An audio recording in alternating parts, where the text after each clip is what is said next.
Hi there, and welcome to the first episode of Cooking with Sheena. Today I'm going to make a scalloped potato, and I'm going to take you through the steps of that. So let's get started. First, the most important step is to slice your potatoes. I'm using a mandolin today. Always use the guard so you don't cut your fingers, and make sure you're using it properly. And select the thickness that you like. I'm going to go with more of a thin slice. I like it that way better. And you could do thicker if you liked it. If you don't have a mandolin, you could definitely slice these with a knife. That's no problem. I'm just going to get started here. So you stick the potato. There's prongs in there that are for securing your food, and just stick that potato in there. So, and then you're just going to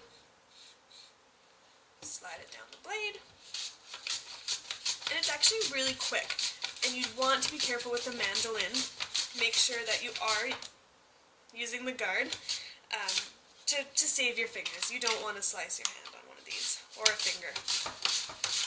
So I'll do this potato, I'll show you what it looks like, and then we'll go from there. As many potatoes as you think you will need for your family. Today I'm going to be making mine gluten-free. Yours doesn't have to be, but you also could. I wish that I had a better advice for you to make it gluten-free than I do have. I found some mushroom soup. That's my main ingredient, and it is gluten-free. And my local co-op store makes it up here in Canada. So if you have a co-op, look for it. It's the best replacement for mushroom soup that I have found. So,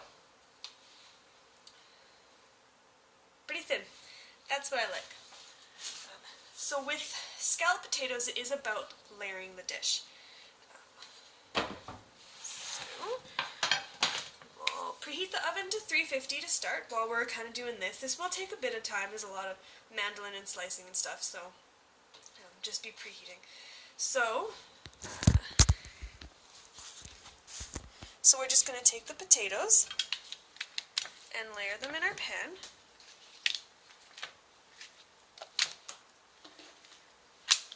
Easy peasy.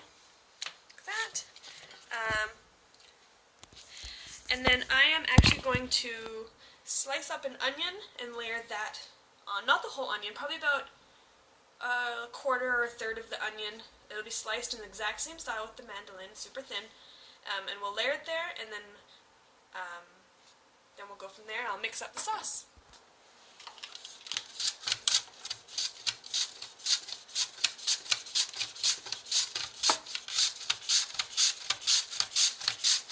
This is how easy a mandolin is, and why it's a very essential tool in your kitchen. Just look how much time I'm saving on slicing potatoes, and onions. I did the onion, took me about 3 seconds.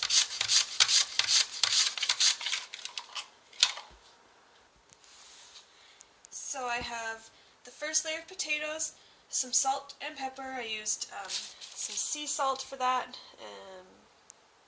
and my fresh pepper, a little bit of onion. You could put mushroom in here as well if you wanted. That's a good addition to a scalloped potato, especially if we're using mushroom soup. So another layer.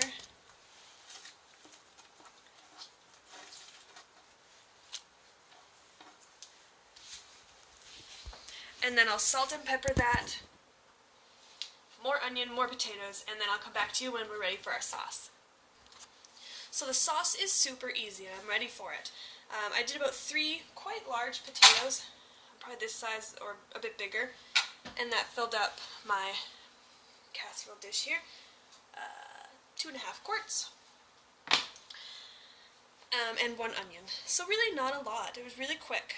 So for making up the sauce now, I've put in 2 cans of my mushroom soup, and I'm about to put in just about another quarter can of milk, just to loosen things up a bit, and to, we don't want it so thick, but we also want enough sauce to cover all our potatoes. And that's it. So mushroom soup and a little bit of milk. You could add in mushrooms here if you didn't in your layers. However, it's just all going to pile on top. So I am going to go ahead and get this into our potatoes. And the trick is to go slow because it is full of potatoes. You don't want it all just sloshing out the top. So just kind of pour a bit in and kind of help it to get down the crevices. You could also pour the sauce on with each layer if you wanted to. You could put the potatoes, the onions, mushrooms, whatever, salt, pepper, and then pour some mushroom soup on it. I find this works too though. As long as you're not too quick and it doesn't all spill over the edges, which has happened to me. So I have actually put the oven up to 400 instead of 350. I realize I'm running out of time to have it ready in time for supper, so I went ahead and did that. So I should be fine. I'm going to stick it in at 400. We'll come back in a little bit. I'll show you how to check it if it's done, and we'll put some cheese on at the end. So I'll just let you see what it looks like with all the sauce on, and we're going to get that in. It's going to bubble away, it's going to boil and bubble, and it'll be good.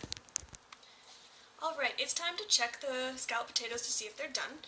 So I'm going to show you how to do that. So, see, they've been bubbling here. I just took it out and it stopped bubbling, but it's steaming. It does look like it's going to need more time, but I usually just take a fork. So it's still crunchy. Definitely needs more time. Can't really stir it, but I guess you could. See, that's bubbling good. So we'll give it some more time. I think it's going to need some more. So we'll pop it back in, and when it's ready, I'll tell you the final step. Alright, our potatoes are ready now, so I've put the fork in, it was tender and perfect. So the last step is once that finished stage has been reached, is just kind of a finisher. You could take it or leave it. I think cheese makes everything better. So I'm going to add some Tex-Mex. You could add matzo is really good with this. Just shred your own, or pizza matzo, whatever you have. Parmesan is actually really good as well. So we're going to sprinkle that on top, just put it back in the oven. 400, it's not going to take very long. You just want the cheese to be melted and kind of bubbly. And then take it out, let it sit about 10 minutes when it's done, and serve it. And that's all there is to scalloped potatoes. So let me know if you have any questions or any additions to maybe make it better. Let me know, and see you next time on Cooking with Sheena.